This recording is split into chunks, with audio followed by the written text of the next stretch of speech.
it got to the point where I finally went into work one day and I reeked of booze and they breathalyzed me. So I lost my job.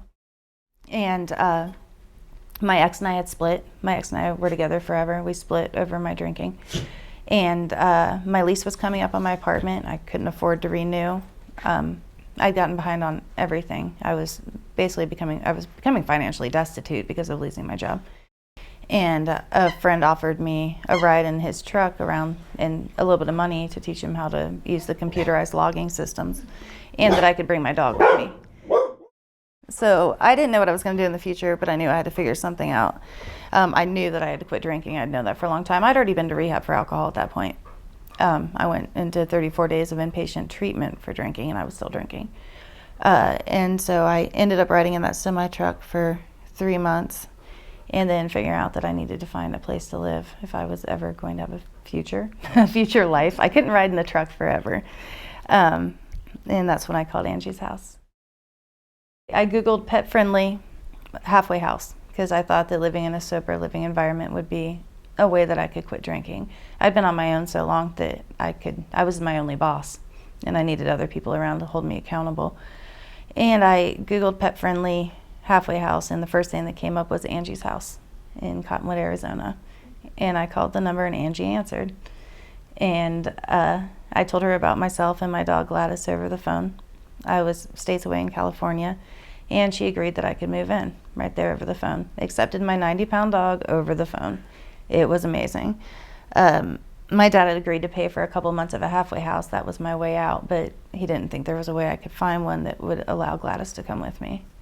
And that was the reason I went. I would not have gone to a halfway house without her.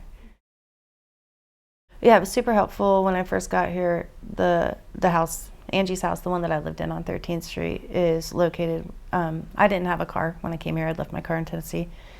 And it's located within walking distance to the AA meetings. Obviously, you have to have a job. I got a job at a elderly care facility that was less than a mile down the road, and I could walk to work in 12 minutes. It's no problem. The weather in Arizona allows you to walk to work all times of the year.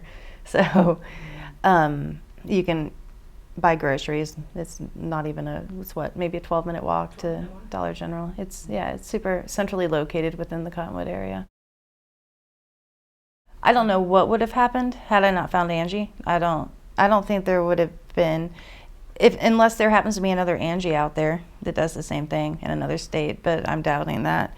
It's kind of unheard of to have somebody who owns properties that are halfway houses that takes in parents and their animals, and treats their animals as humans. She treats Gladys like she's a member of the household. Her name's on my rent receipts.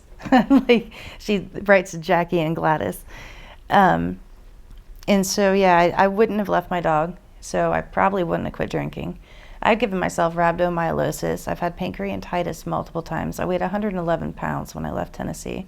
I'm 5'7", 5'7.5". I was skin and bones. I was a physical disaster as well as a mental disaster. I was completely hopeless. I didn't feel like I could accomplish anything. I mean, I accomplished things before my drinking progressed. I already have a bachelor's degree, things of that nature, but what I wanted to do was go to nursing school. I didn't think that was ever going to happen because I couldn't stay sober enough to go to a class, to drive myself to a class. After moving to Angie's, I found that I could stay sober. I found a support system of people who helped me stay sober, who were also staying sober. I started enjoying life again while I was sober. I found that I can go back to nursing school. I'm in school now. Everything's changed. I got my driver's license back. I bought a car. I have my own apartment now, but I still have all the same friends. My support system's still the girls from Angie's house. Only one of them still lives there, but we're all still best friends. I can take better care of my dog. Gladys was always the world to me, but she was somewhat neglected during parts of my drinking.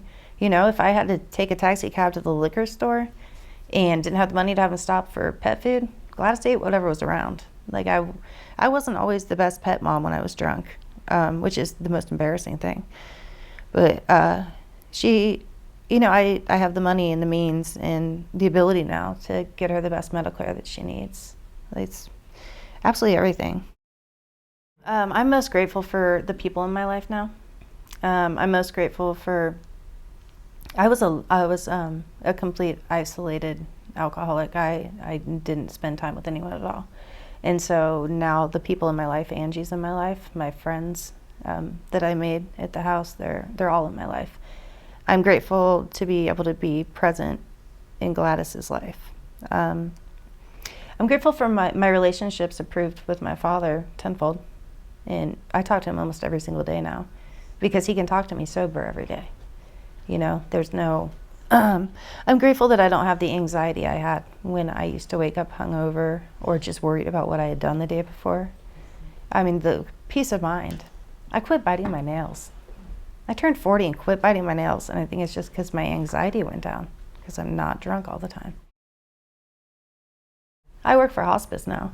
I absolutely love my job. Absolutely love it. I work at a restaurant in Sedona, which is fabulous. It's beautiful there. I make a lot of money there. And then I work for hospice, and so, and you know, the difference now is that I used to go into work hungover and half-ass do my job, taking care of people in a healthcare setting. Now I go in completely ready to do my job and to care for people, and I love it. Yeah, I'm a smart, capable person. I always knew that, but it got lost somewhere. And now it's even worse because my confidence is ridiculous. I'm like,